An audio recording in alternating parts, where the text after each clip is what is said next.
God of creation, there at the start, before the beginning of time.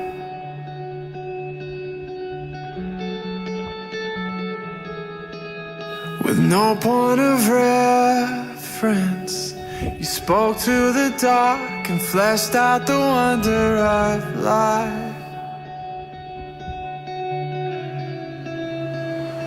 And as you speak, 100 billion galaxies are born.